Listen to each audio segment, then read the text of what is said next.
สักคำได้ไหมเธอสิ่งที่เธอยังค้างใจอย่ามองฉันเป็นคนไม่ไว้ใจได้ไงเราคนรักกันอึดอัดไหมที่เราไม่พูดจาโทรไปหาไม่รับสักที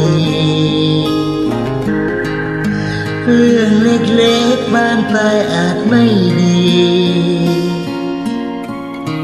เป็นอย่างนี้มันลำบากใจขอร้องเธอหันมาพูดจาอย่าหันหน้าไปฉันนั่งอยู่ตรงนี้ไงจะตอบคำถามที่ข้องใจก็ยอมเธอแล้วไง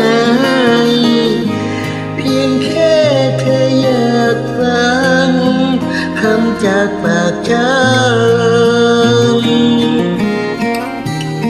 ที่มันออกมาจากใจ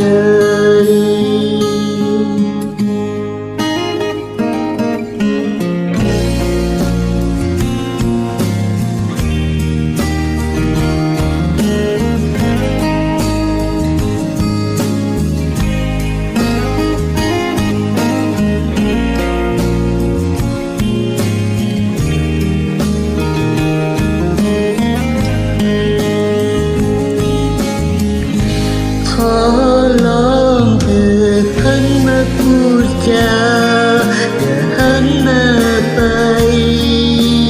ฉันนั่งอยู่ตรงนี้ไงเก็บตอบคำถามที่ข้องใจก็ยอมเธอแล้วไงเพียงแค่เธออยากฟังคำจากปากฉันออกมาจากใจ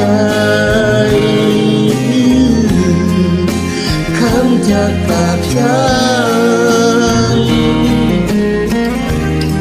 ที่บอกว่ามันรักเธอ